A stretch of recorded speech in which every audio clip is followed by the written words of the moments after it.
Hola muchachos, muy buenas noches. Buenas Buenas noches, noches, profe. Buenas noches, profe. profe. Buenas noches, profe. Buenas noches a todos. Bienvenidos a Buenas esta noches, sesión. profe, ¿cómo estás? Gracias, bien, Roné, muchas gracias. Me alegra. Bueno, hoy vamos a dar inicio de una vez a la clase. La idea de verdad es que podamos terminar la revisión del contexto histórico para poder iniciar ya la otra clase con la revisión del contexto internacional. Entonces, vamos a dejar las noticias para la otra clase, para poder entonces dar finalización a esta parte de la clase. Permítame un momento, por favor, y ya comparto las diapositivas.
Bueno, por favor, ¿me confirman si están viendo las diapositivas?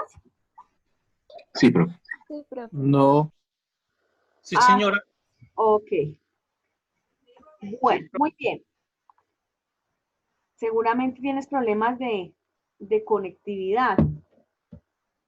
Bueno, habíamos hablado del Bogotazo. Estábamos precisamente revisando la violencia de mediados del siglo XIX.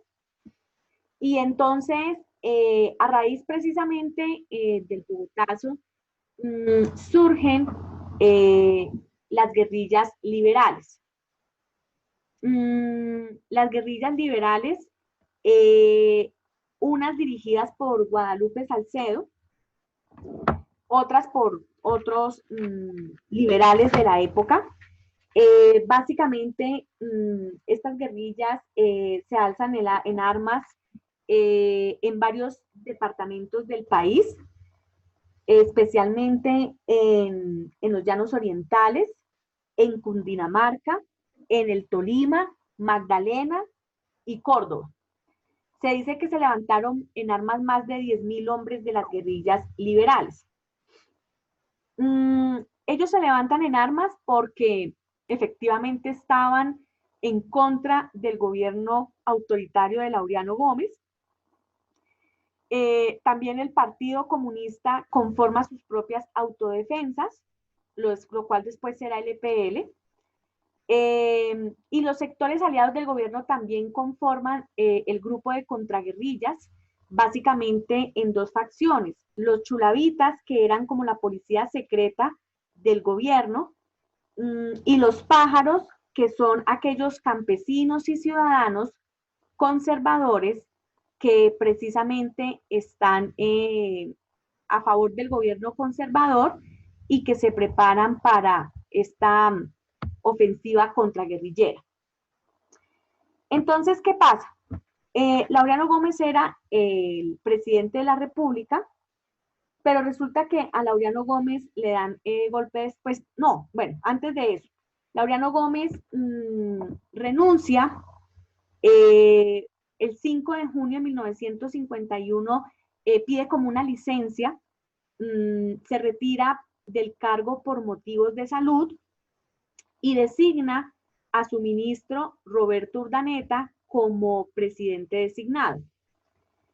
Urdaneta, que es un hombre un poco más moderado del partido, se concentra o se preocupa por buscar la paz frente a esa violencia que se había recrudecido con la aparición pues, de estos primeros actores armados. No lo logra porque precisamente en su mandato asesinaron a un guerrillero liberal llamado Saúl Fajardo en Bogotá, y se recrudece la violencia en los llanos orientales. Laureano Gómez, entonces, al ver toda esta situación, quiere reasumir el poder, el gobierno. En el 53, el presidente Urdaneta se lo iba a ceder en cuestión de haciendo honor a la lealtad, pero entonces el general Rojas Pinilla le pide a Urdaneta que no lo haga porque el que Laureano Gómez volviera al poder, lo que iba a hacer como efecto era recrudecer la violencia. Urdaneta no acepta, dice que se lo va a ceder, y entonces es ahí cuando el general Rojas Pinilla le da golpe de Estado a este gobierno, le da golpe militar, y se instala entonces la Junta Militar entre el 53 y el 57. A esta Junta Militar no le va mal, realmente logran hacer varias inversiones importantes en el país. Por ejemplo, en este gobierno de esta Junta se construye el Aeropuerto Internacional El Dorado, se construye la calle 26, se construye el Hospital Militar, el Centro Administrativo Nacional, donde hoy tienen lugar la mayoría de los ministerios. Se inicia todo el proceso de despolitización de la policía, porque pues ellos eran conscientes que desafortunadamente había sido un actor que había recrudecido la guerra. Llega por primera vez la televisión al país, y cuando la Asamblea Nacional aprueba la reelección de Gustavo Rojas Pinilla en 1954, en ese mismo momento se aprueba el sufragio para las mujeres.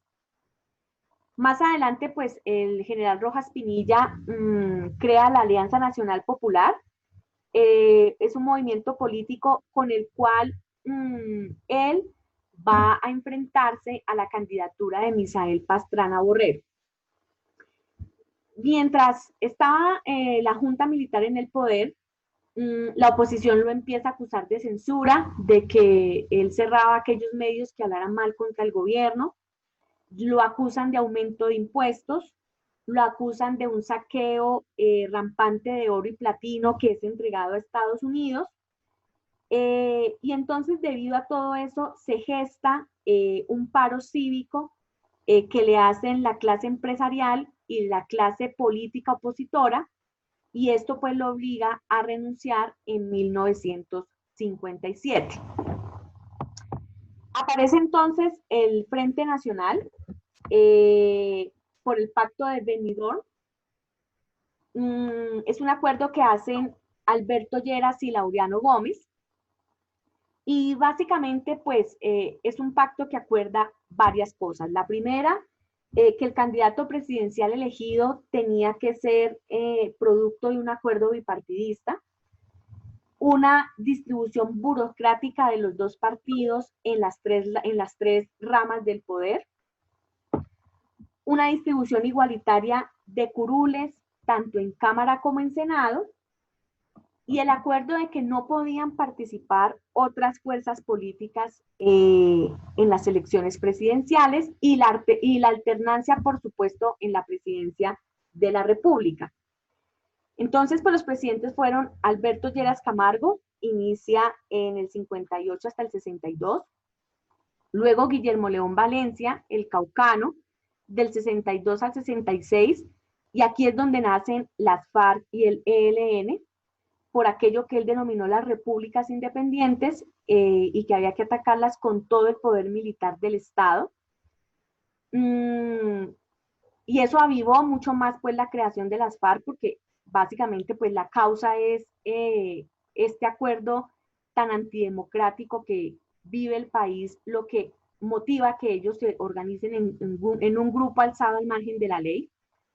Luego viene Carlos Lleras Restrepo del 66 al 70, y posteriormente Misael Pastrana Borrero del 70 al 74, elección cuestionada porque, como les estaba diciendo, el general Gustavo Rojas Pinilla se enfrenta con él o es el opositor en la candidatura presidencial. Él rompe, digamos que con ese acuerdo expreso, pero también tácito, que habían hecho los dos partidos, de que no podía participar otra fuerza política en las elecciones presidenciales. Él se postula por la Alianza Nacional Popular. Se dice que el día de las elecciones el presidente era el general Gustavo Rojas Pinilla, pero por arte de magia se va la energía, y al otro día aparece, o Colombia más bien, amanece con un nuevo presidente, que es Misael Pastrana Borrero. Años después se conoce que el fraude se dio en el departamento de Nariño, en algunos municipios que colindan con la zona pacífica del país. Este pacto pues finalmente termina por una reforma constitucional, básicamente en el año 86, y bueno, hasta ahí fue como a grandes rasgos lo que contenía, o el espíritu del Frente Nacional. A raíz de este pacto tan antidemocrático, empiezan a surgir las guerrillas. Entonces, tenemos en 1964 la aparición de las FARC, que surgen precisamente a causa de esta exclusión política. Y como les decía, lo que reaviva o lo que impulsa a que esta organización se consolide como movimiento es la ofensiva que hace el gobierno de Guillermo León Valencia en el municipio de Planadas, Tolima, a esta guerrilla. Básicamente, pues, les dice que, o para él, estas eran repúblicas independientes que estaban pregonando el comunismo, y por eso había que llegar con una ofensiva militar. A pesar de que las FARC le dice a este gobierno que por favor, pues, pare la ofensiva, el gobierno no lo hace.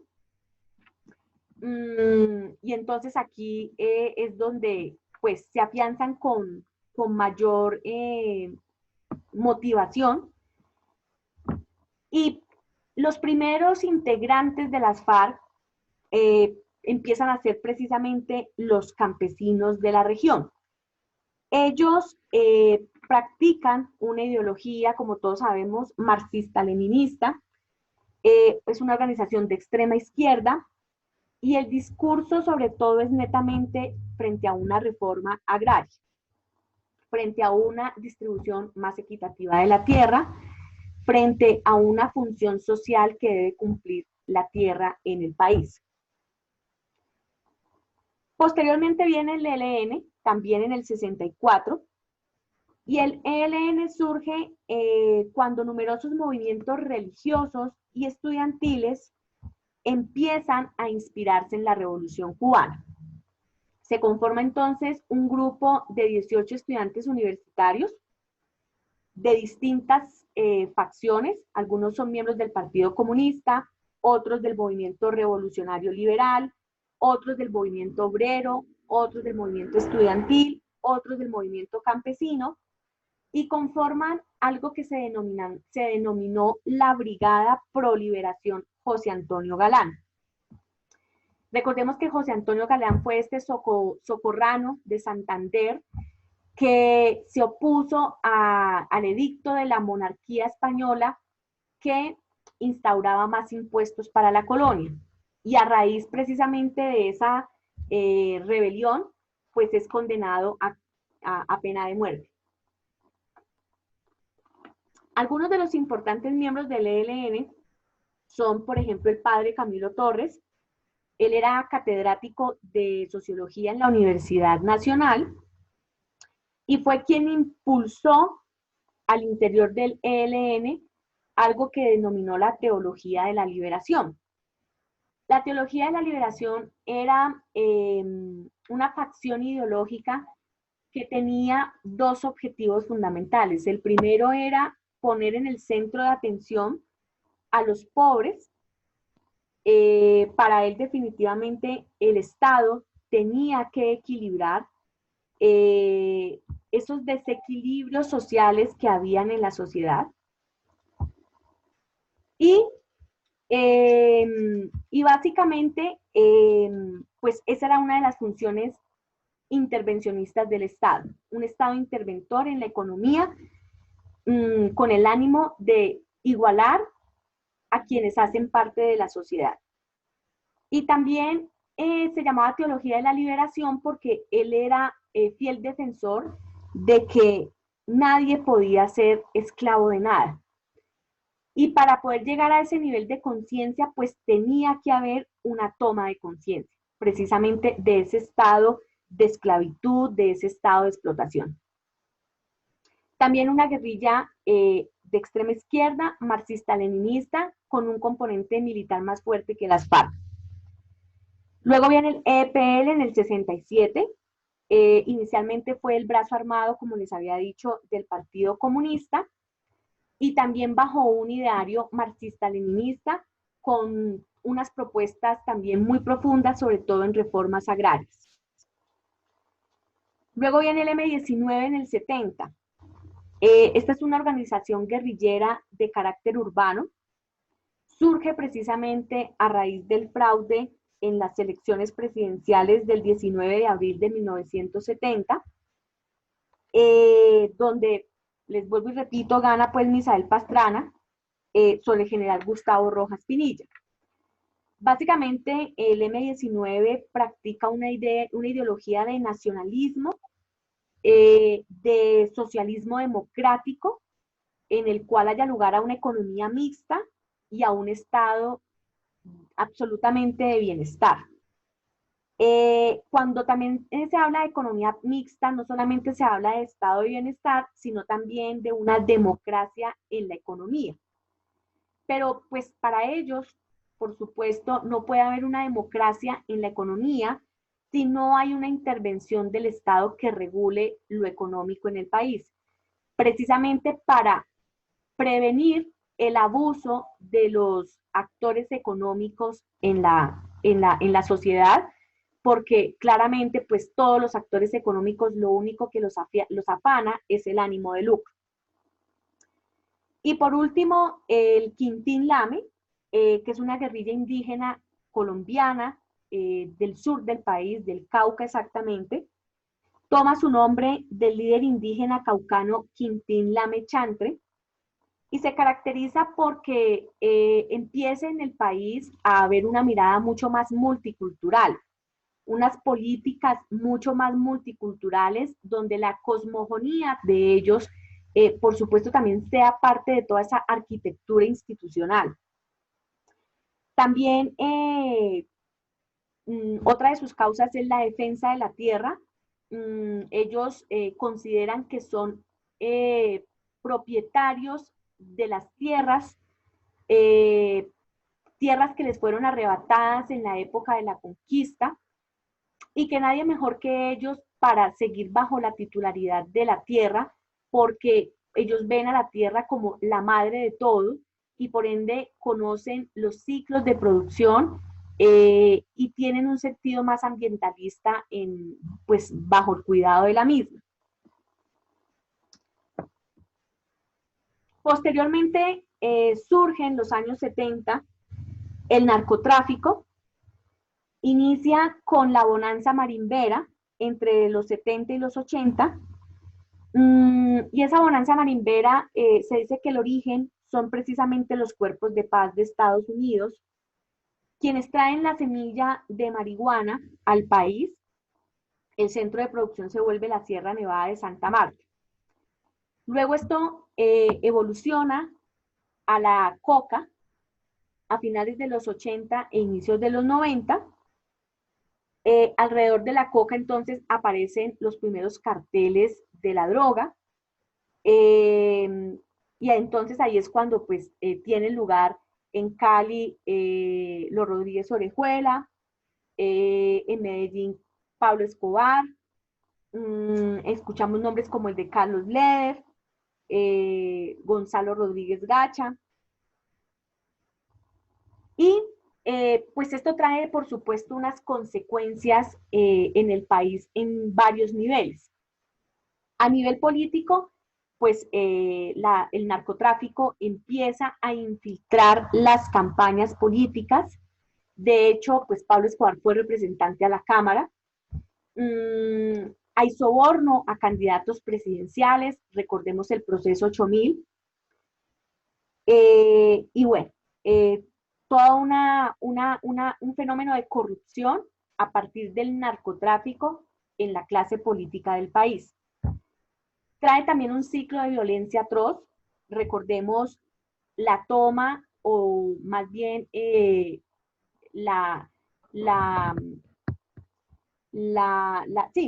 violencia que se recrudeció con la toma del diario El Espectador, el atentado terrorista al Espectador, y por supuesto la muerte de su director Guillermo Cano, el asesinato de Luis Carlos Galán Sarmiento, el asesinato del exministro Rodrigo Lara Bonilla. Todas estas personas con algo en común, y es que hayan denunciado el nexo tan fuerte entre el narcotráfico y la clase política. Además, pues estaban a favor de la extradición.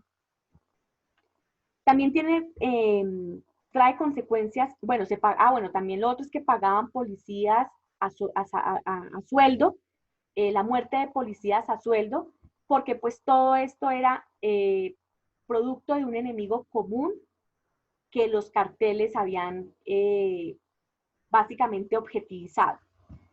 En la economía, pues, se da una alta inflación, precisamente como se empiezan a lavar tantos activos, entran muchos dólares al país, y esto, pues, permite un alza de la inflación.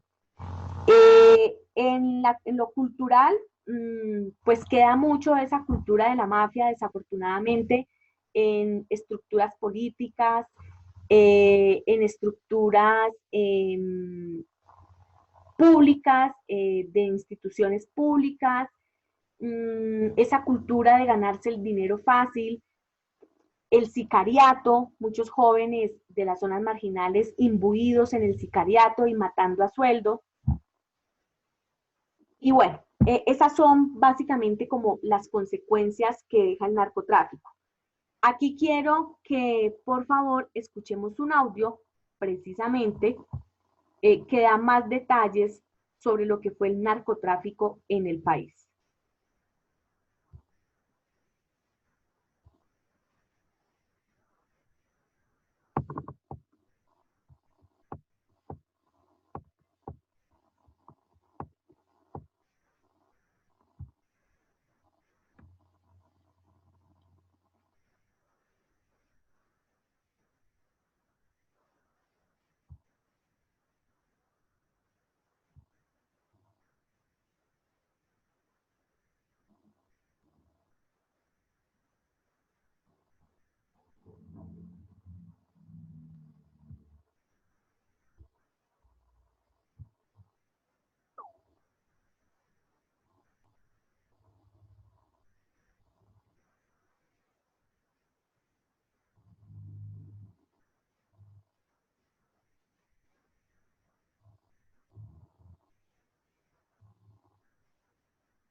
Bienvenidos a la temática del narcotráfico.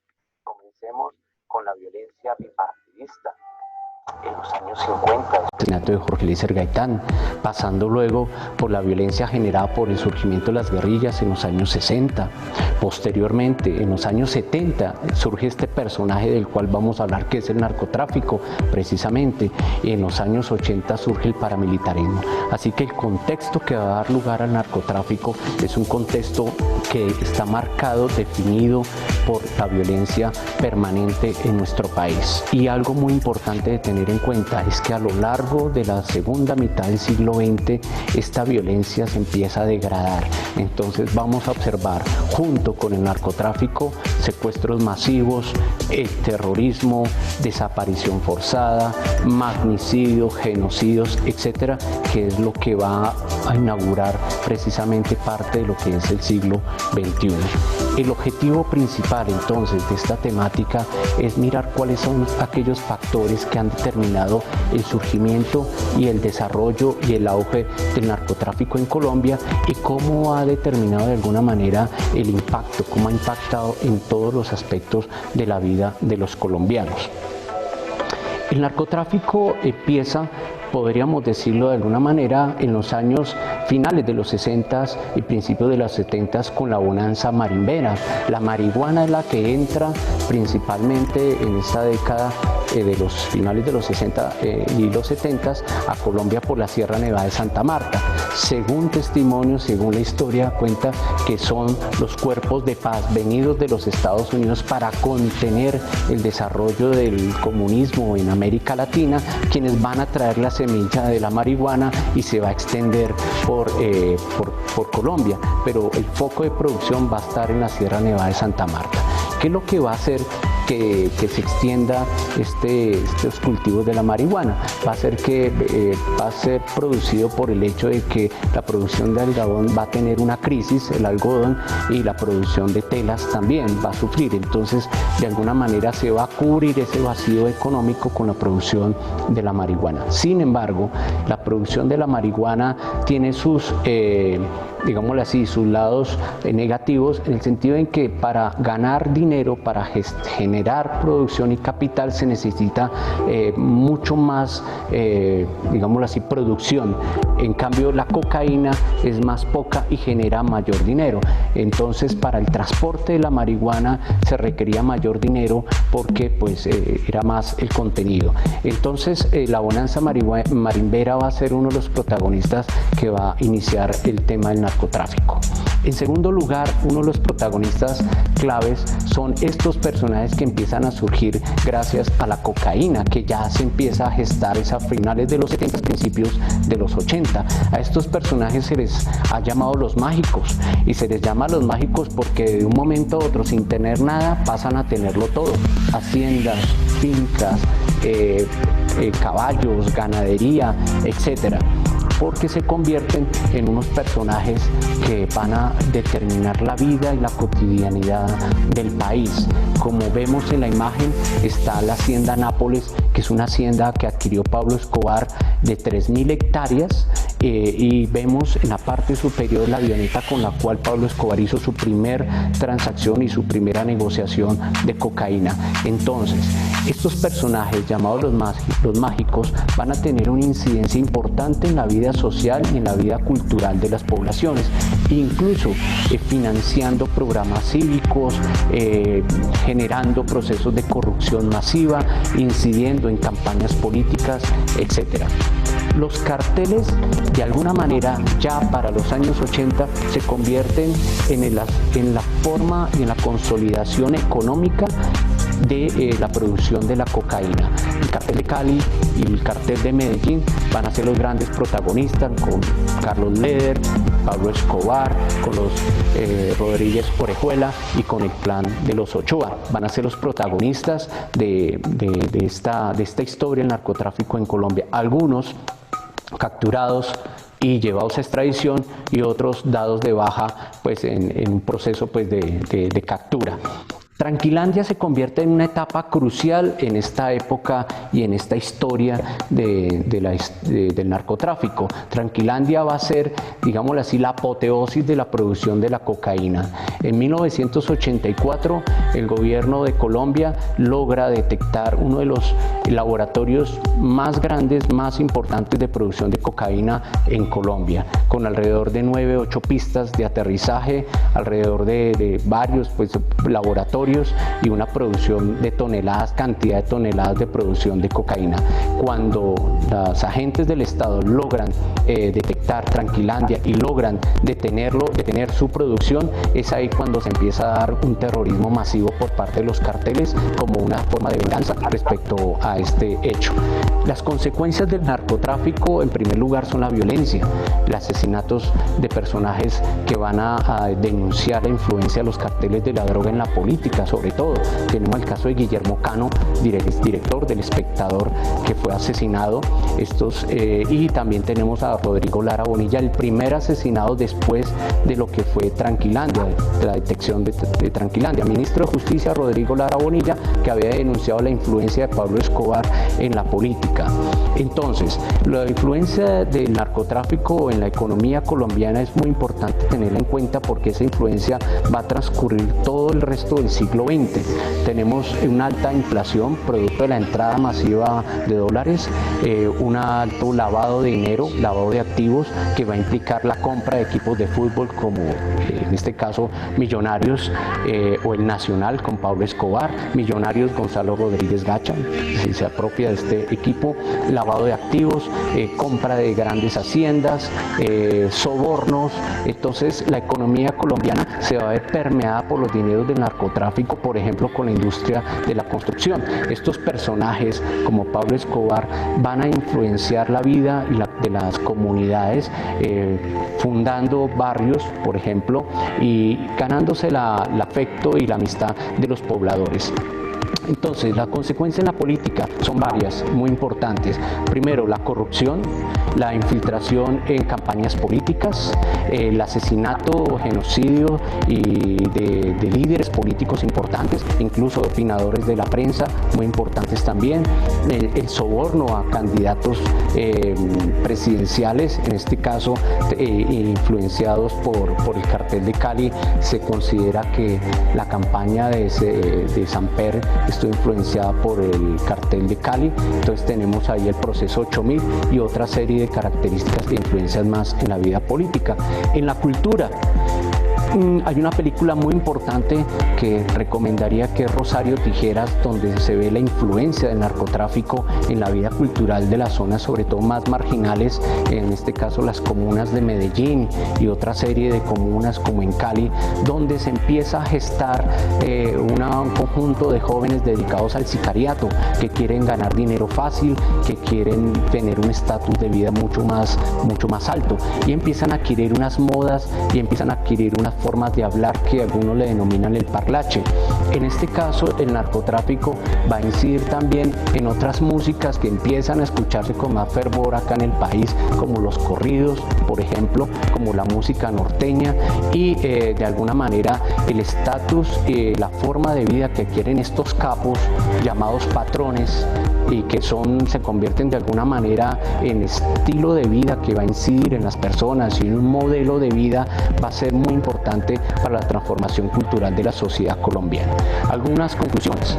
Tener en cuenta muy bien que el narcotráfico constituye uno de los episodios claves de la historia de Colombia que va a transformar la vida general de la nación a nivel económico, político y cultural y que de alguna manera se ha penetrado en la vida de la sociedad colombiana hasta este momento sin poder salir aún de esta situación.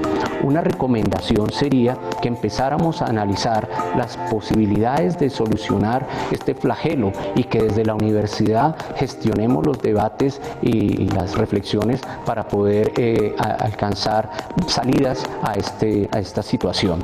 Finalmente, nuevamente, la historia, el pasado, se nos convierte acá en una de las recomendaciones más importantes para tener en cuenta porque desde el pasado es que nosotros podemos pensar nuestro presente y analizar nuestro futuro. Gracias.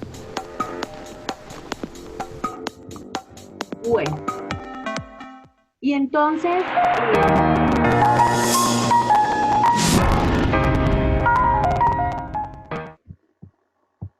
sí, discusiones como por ejemplo la legalización de la droga, discusiones estructurales, ¿no? Alrededor de este tema.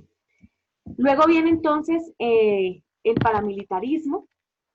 El paramilitarismo tiene como varios momentos, por decirlo de alguna manera. En primer lugar tenemos el paramilitarismo que surge producto de esa violencia bipartidista en los años 50 a través de lo que les había comentado, esa figura de los pájaros, que es una figura que tiene lugar dentro de este grupo de contraguerrilla que se constituye en el gobierno de Guillermo León Valencia, compuesta por campesinos y ciudadanos cercanos y afectos al Partido Conservador, con el ánimo precisamente pues de dar una ofensiva a los grupos guerrilleros. Luego viene un segundo momento que es la alianza que hace el paramilitarismo con el narcotráfico. Entonces, básicamente, pues los capos de la droga organizan sus propios ejércitos, sus ejércitos privados, y esto con un fin, con el fin de que especialmente las guerrillas, las FARC, no los fueran a secuestrar, no se apropiaran de los territorios donde ellos tenían sus cultivos. Entonces también pues viene una disputa ahí fuerte entre las guerrillas y el paramilitarismo por los territorios, y esto pues también viene ocasionando una serie de desplazamientos forzados. Posteriormente viene un tercer momento, que es básicamente cuando en los años 90 los paramilitares se asocian con algunos sectores de la agroindustria y la ganadería del país. Se vuelven también el ejército privado de estos sectores. Ellos alegan que no hay una presencia de las fuerzas militares y del Estado y que necesitan cuidar sus tierras y sus propiedades y su capital, y de ahí pues la justificación de estos ejércitos privados. Básicamente, ellos lo que hacen es no solamente cuidar lo suyo, sino empezar un aniquilamiento sistemático contra todo aquello que oliera izquierda. Hay una estigmatización fuerte de líderes sindicales, de candidatos presidenciales, congresistas, periodistas, jóvenes, estudiantes, algunos defensores de derechos humanos, investigadores sociales que son estigmatizados como auxiliadores de la guerrilla, son asesinados sistemáticamente y pues también esto hace que muchos campesinos de la región a raíz de esta violencia emigren. Se da un desplazamiento masivo, cuantificado más o menos en 8 millones de personas.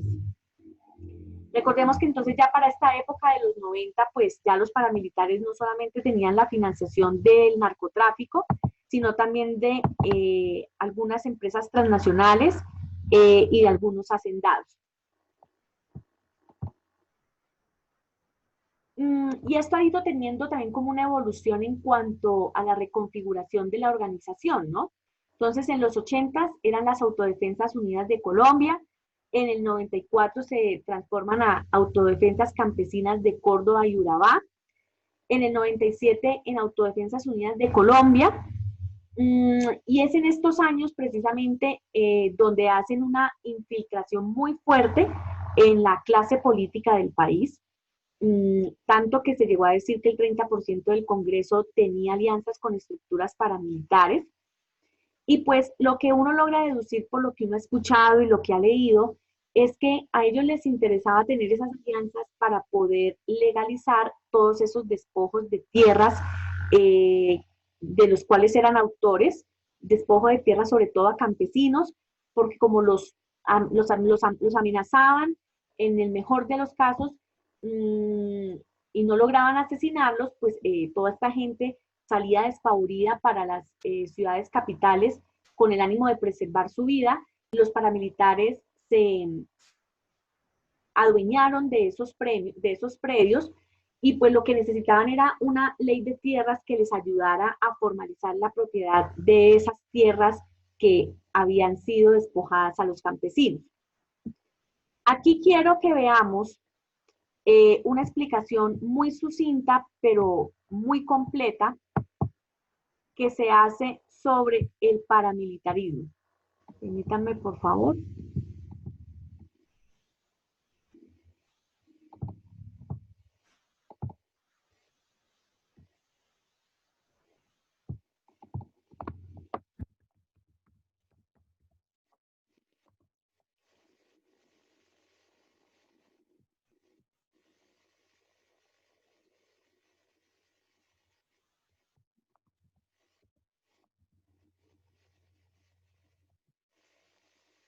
As teenagers, we're really cocky and we're like, oh, we're done, you know, we're grown. And then something like this comes and just changes everything.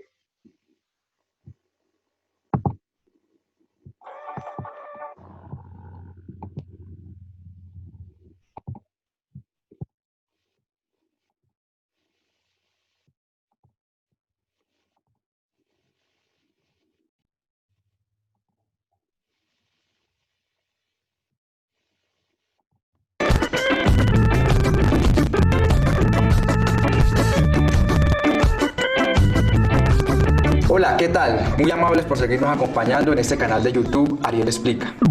En el último programa hablamos sobre las FARC, su historia, su evolución, transformación y cómo llegamos al proceso de paz. Esta vez vamos a hablar sobre paramilitarismo, pero es una historia muy compleja. Por un lado, no hubo un solo grupo paramilitar. En los años 90, la Comisión Interamericana de Derechos Humanos constató más de 100 grupos paramilitares. Dos, porque el paramilitarismo en Colombia no fue como el modelo de terrorismo de Estado de la dictadura argentina, tampoco como las patrullas de autodefensa civil guatemaltecas o las rondas campesinas peruanas. Este fue un modelo de paramilitarismo que tenía mucha relación con el Estado, pero era independiente económicamente. De hecho, no era el Estado el que le pagaba a los paramilitares, sino los paramilitares tenían doble nómina, y eso marca sustanciales diferencias en la forma de comportamiento. Lo tercero, porque su violencia, como lo ha dicho el Centro Nacional de Memoria Histórica, es increíble. Empalamientos, descuartizamientos de personas, desplazamientos masivos. Hubo un momento en Barrancabermeja donde los negocios más prósperos eran vender motosierras y vender ataúdes, y eso marcó sustancialmente el mapa político, el mapa de la productividad y el mapa geográfico en Colombia. Y lo último, claro, la parapolítica. Aquí tuvieron que ver mucho los políticos, mientras con las FARC era asesinar políticos y secuestrarlos, aquí era apoyarlos. Acompáñenme a ver estas 4 explicaciones. Hoy vamos a hablar sobre paramilitarismo. Vamos a hacer 4 grandes explicaciones. Primera, los orígenes. Haciendo una abstracción muy grande, se puede decir que el paramilitarismo en Colombia tuvo 4 grandes orígenes. El primero se dio bajo el gobierno de Guillermo León Valencia, el abuelo de la hoy senadora por el Centro Democrático Paloma Valencia. En ese gobierno se dijo que era legal crear estructuras paramilitares y básicamente las fuerzas militares preparaban ejércitos privados a los grandes ganaderos. La disculpa era sobre todo proteger a los ganaderos del robo de ganado o el abigeato. Eso se da en los años 60, 70, hasta la primera parte de los 80. En los 80 se da el segundo origen, y es que las guerrillas comienzan a tener el secuestro como una práctica sistemática para recaudar fondos. Y en ese momento surgían unos nuevos ricos. Esos nuevos ricos eran narcos. Entonces se secuestra a la hermana de los Ochoa, miembros del cartel de Medellín. Y en ese momento Pablo Escobar decide crear una estructura paramilitar para combatir a las guerrillas que estaban secuestrando. Y se crea el MAS, o Muerte a Secuestradores. Para la primera parte de los 80, ya el paramilitarismo tenía el apoyo de las fuerzas militares, de los ganaderos y de los narcos. El tercer origen se da con la elección popular de alcaldes y gobernadores entre 1986, 1987, 1988. Hasta ese momento, los alcaldes y gobernadores por los cuales ustedes votan no se elegían popularmente. Los escogía el gobierno, el presidente y el gobierno, el partido que ganaba la presidencia, y lo repartía en una estrategia de unos a los conservadores, otros a los liberales. Cuando se da la elección de alcaldes por elección popular de alcaldes y gobernadores, entonces lo que hace la clase política es que ve un riesgo. Dicen, vamos a perder el poder, nosotros que siempre hemos mandado, nos van a quitar las alcaldías y las gobernaciones. Entonces los políticos buscan a los narcos y buscan a los PAS para matar a la competencia política. Eso se conoció como la estrategia de la guerra sucia, y una operación donde participaron agentes estatales, narcos y paramilitares, que se llama el Baile Rojo. Más de 4.000 miembros de la UP fueron masacrados, pero no solo la UP, muchos otros. Para finales de los 80, entonces los paras ya tenían el ejército, tenían los ganaderos, tenían los narcos y tenían la clase política. El cuarto momento de los paramilitares, pues obviamente es todo el contexto de la Guerra Fría y la lucha contra el comunismo. En ese momento, el DAS, por ejemplo, pasaba listados a los paramilitares para asesinar líderes sindicales o para asesinar políticos de oposición. De hecho, José Miguel Narváez, que termina siendo contratado por Fedegan en la administración de José Félix Laforí, el esposo de la hoy senadora María Fernanda Cabal, lo tuvo de asesor, fue uno de los determinadores del homicidio de Jaime Garzón. Desde ese momento era asesor de los grupos paramilitares. También en ese momento estaba toda la lógica de los contratistas y mercenarios. Jair Klein estaba trabajando para los grupos paramilitares, y existía toda la lógica de limitar todo lo que fuera oposición, porque eso era comunismo y era de izquierda. Así, para 1997, el paramilitarismo tenía el apoyo de parte de las fuerzas militares, los ganaderos, sectores políticos, élites políticas locales y regionales, y narcotraficantes. Así, Carlos Castaño crea en 1997 las Autodefensas Unidas de Colombia. De hecho, Castaño era miembro del cartel de Medellín, pero terminó trabajando para el DAS y para los Pepes, o perseguidos por Escobar, bajo el alias o el seudónimo de Arecos. Una vez cae Escobar, el Estado prácticamente legaliza todos los ejércitos de los Pepes, luego pasan a llamarse las famosas Convivir, y una vez se ilegalizan las Convivir, entre el año 96 y 97, casi unos días después, se crean estas Autodefensas Unidas de Colombia, y en ese momento se lanza la primera gran ofensiva paramilitar. Obviamente, y esta es la segunda explicación, grupos paramilitares hay desde los años 60, como les dije en la introducción, y la Comisión Interamericana de Derechos Humanos identificó más de 100. Pero su principal ofensiva y su articulación en una federación se dio en 1997, con el mando de Carlos Castaño y con las Autodefensas Unidas de Colombia. En ese momento lanzan una ofensiva por todo el país, y eso es lo que muchos llaman que fue la verdadera guerra en Colombia. Más de 8 millones de desplazados, personas que les quitaban las cabezas, los descuartizaban, empalamientos, fue toda esa ofensiva. Y aquí hubo tres características. Uno, el campo arrasado. Los paramilitares llegaban y quemaban casas, como esta noticia del Tiempo para el caso de Ituango, quemaron 100 casas. Y decía uno de los hermanos Castaño, Fidel, nosotros llegamos y hacemos y arrasamos con todo. Los que se van es porque tienen que ver, y los que se quedan tienen que trabajar con nosotros. Dos, unos temas que llamaban homicidios ejemplarizantes. cortaban cabezas, violaban mujeres. Como les decía también en la introducción, en Barranca Bermeja, donde operaba el bloque Central Bolívar, uno de los negocios más rentables era vender motosierras. En Putumayo había un comandante paramilitar que le decían el alias de motosierra. Y ese tipo de violencia indiscriminada contra la población pues causaba adhesión. Nadie podía protestar o decir algo porque inmediatamente le cortaban la cabeza o lo desmembraban. Y lo tercero muy importante es que eso causó una homogenización política. Es decir, los paramilitares con toda esa cantidad de desplazamiento podían direccionar esta población para que votara por X o por Y candidato. Ese es el origen de lo que se entiende como parapolítica, la captura de la representación política de los cuerpos uninominales y plurinominales en el Estado colombiano. Tercera explicación. ¿Se acuerdan que en el programa pasado hablamos de las FARC y el tema de la FARC política? La FARC política era secuestrar, asesinar y obligar a renunciar candidatos. Hubo algunos casos de apoyos, pero en general era sabotear. Y la vez pasada lo vimos esa explicación. La parapolítica era diferente. No se trataba ni de secuestrar ni de asesinar, sino de apoyar candidatos. Entonces, cuando los paramilitares tenían todo ese capital social, habían hecho toda la homogenización política, muchos de ellos deciden pactar con los políticos. Se da el famoso pacto de Ralito. Y más de 60 congresistas de la bancada del gobierno en ese momento de Álvaro Uribe Vélez están hoy presos por relaciones con paramilitares y ya han sido juzgados. De hecho, ya muchos están libres y tienen a sus hijos lanzados en ese momento siendo congresistas, alcaldes y gobernadores. La parapolítica entonces fue un fenómeno en el que los paramilitares negocian con los políticos. Y era tanta la desconfianza de los paramilitares frente a los políticos que los obligaron a firmar pactos como Chibolo y Ralito. Los jefes paramilitares entonces dividían el territorio. El mejor ejemplo de esto fue Jorge 40, comandante del Bloque Norte, departamento del Cesar, que lo llamó distritos electorales. La zona del norte se le asignaba a un candidato, la zona del centro a otro candidato y la zona del sur a otro candidato. Ustedes aquí van a ver los ejemplos de Díez Malov o de Eleonora Pineda. Eran personas que en un municipio compitiendo contra centenares de candidatos a Senado lograban sacar el 80 o 90% de los votos. La pregunta aquí es, ¿para qué? ¿Para qué el paramilitarismo eligió más del 30% del Congreso? ¿Para ganar plata? Pues con un viaje de coca recogían mucho más de lo de un sueldo de un senador. De hecho, muchos paramilitares parapolíticos votaban de diferente forma las leyes, pero solo hubo un tipo de ley, donde todos los parapolíticos desobedecían sus partidos y votaban como bancada de la parapolítica. Ni siquiera fue la reelección de Uribe, aunque muchos de ellos la votaron, pero algunos no. Las únicas leyes que ellos votaron como bancada son las leyes de tierra, la ley de saneamiento de la propiedad, lo que reglamentaba las zonas y reservas forestales. Para ellos necesitaban legalizar todo el despojo de tierras, porque el paramilitarismo, con todos esos desplazamientos que hablamos en la segunda explicación y esa homogenización política, pues le quitó a los campesinos cerca de 6 millones de hectáreas. Miren estos datos de sentencias judiciales, no son estudios, son las sentencias que sacan los jueces. El paramilitarismo es responsable de más del 50% del despojo de tierra y la mayoría de ese despojo son a pequeños propietarios, no a los grandes terratenientes.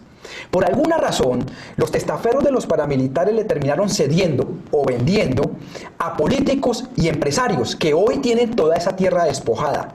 Ellos se hacen llamar terceros de buena fe, es decir, que adquirieron la tierra pero que no sabían que todo eso estaba manchado de sangre.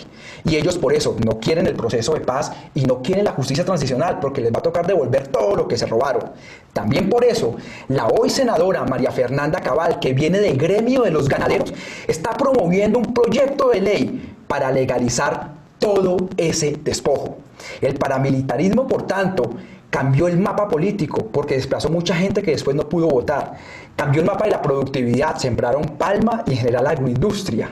Y cambió el mapa de la propiedad, sobre todo en la costa atlántica, en el Urabá, en el Magdalena Medio. Miles de campesinos lo perdieron todo. Cuarta explicación. Como les dije en la introducción, Colombia, en su conflicto armado, creó una economía de guerra que hacía que los actores pudieran vivir sin la necesidad de financiamiento de potencias extranjeras o del Estado. El paramilitarismo entonces creó esa economía de guerra y no necesitaba que el Estado lo financiara. Tenían mucha relación, pero no dependía de las armas del Estado ni de los sueldos del Estado. Esto les dio mucha autonomía. Cuando las élites políticas ya habían robado toda la tierra que podían, habían asesinado toda la oposición, todo lo que les conté en las anteriores explicaciones, las élites políticas dijeron, ya no nos sirven, váyanse, ya hicieron el trabajo sucio, se tienen que ir. Y los paramilitares dijeron, un momentico, nosotros les ayudamos a ustedes, pero también queremos quedar con algo.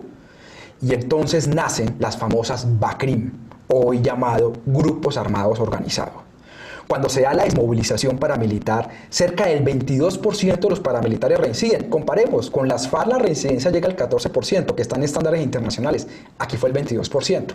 Pero incluso ese no era el problema.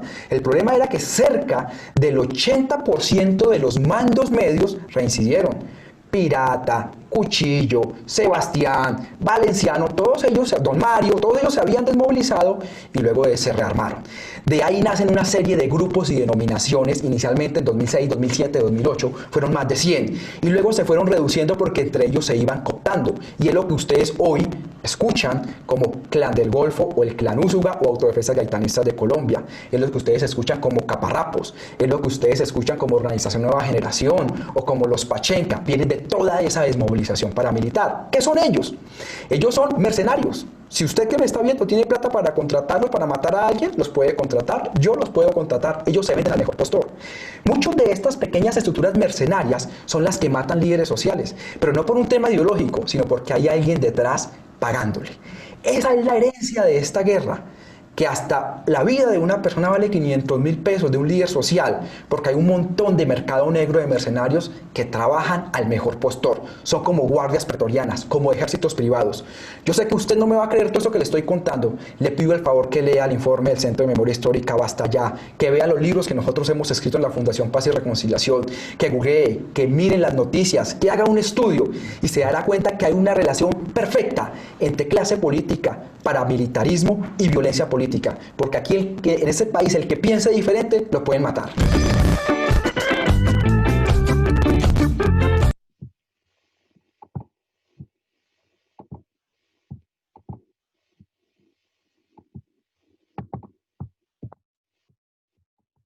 Muy bien, ahorita ya comparto la diapositiva.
Bueno, muy bien. Entonces, a raíz de todo esto que venía pasando, de la desinstitucionalización, de la aparición de actores armados y demás, es cuando un grupo de jóvenes universitarios decide convocar la Asamblea Nacional Constituyente, la cual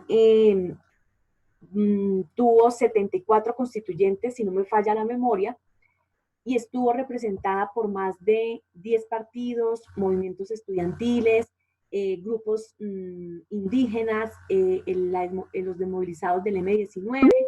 Entonces vemos ahí constituyentes representativos como Antonio Navarro Wolf del M-19, Álvaro Gómez Hurtado del Movimiento de Salvación Nacional, Horacio Serpa Uribe del Partido Liberal, el Movimiento Quintín Lame,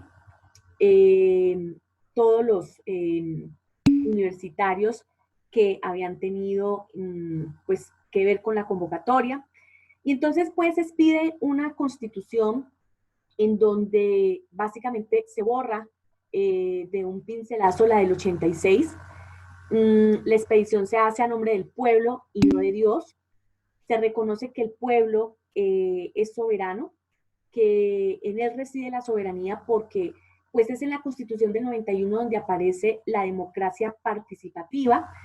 Si bien sí tiene lugar la representativa, aparece la democracia participativa, en donde básicamente el ciudadano no solamente elige, sino que puede ser elegido, donde puede participar en la construcción de país mediante los distintos mecanismos de participación ciudadana, como el cabildo abierto, la consulta popular, el referéndum, la revocatoria del mandato y un sinnúmero de mecanismos de participación ciudadana.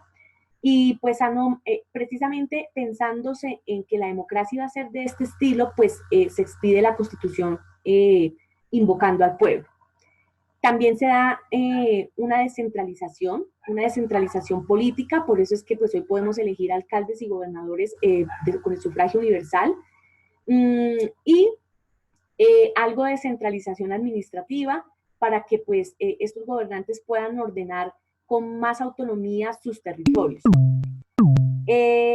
Básicamente, bueno, el sufragio universal, no hay ningún tipo de restricción al sufragio, simplemente vota el que tenga mayoría de edad y el que sea nacional colombiano. Y se establece un Estado social de derecho, es decir, un Estado que no solamente tenga sujeción a la ley, sino también que dentro de la economía tenga un papel muy activo, un Estado intervencionista que trate de lograr un equilibrio en la sociedad. Entonces ya con esto pues terminaríamos como un breve repaso por el contexto nacional. Vi que por allí alguien había levantado la mano, no sé si o no. Bueno, entonces con esto terminaríamos pues toda esta parte del contexto nacional para iniciar con la revisión del contexto internacional en la otra clase. Voy a dejarles una actividad relacionada con el tema. Yo les estaré informando por intermedio de Alejandra para que todos, por supuesto, estemos sintonizados en la semana en la cual va a estar esa actividad. No sé si tengan alguna pregunta. No, señora, ninguna. Doctora, qué pena. ¿Esos videos que usted nos mostró se pueden conseguir por YouTube? Sí. Oh. Están en YouTube. Listo, doctora, gracias. ¿Listo? Profe, quería sintetizar un poquito de lo de Ariel, todo lo que expone Ariel en su tema, y quiero corroborarlo porque quienes somos un poco mayores casi conocemos esta historia, doctora, en la realidad, y muchos de nosotros fuimos muy afectados definitivamente, como lo dice Ariel, ¿no es cierto? Así es, desafortunadamente muchas víctimas de esta violencia patricida, desplazados por la misma precisamente y despojados de sus territorios. Gracias, José Roney. Bueno, les mando un abrazo a todos, nos vemos en 8 días y bueno, que tengan un muy buen fin de semana y una muy buena semana académica, que además empieza la otra semana, ¿no? La semana académica. Recuerden estar muy activos en todas las actividades que se han programado en torno a la misma. Un abrazo para todos. Gracias. ¿En qué semana? Muchas gracias, profe, profe. igualmente. Por la clase, profe. Feliz noche. Gracias, profe.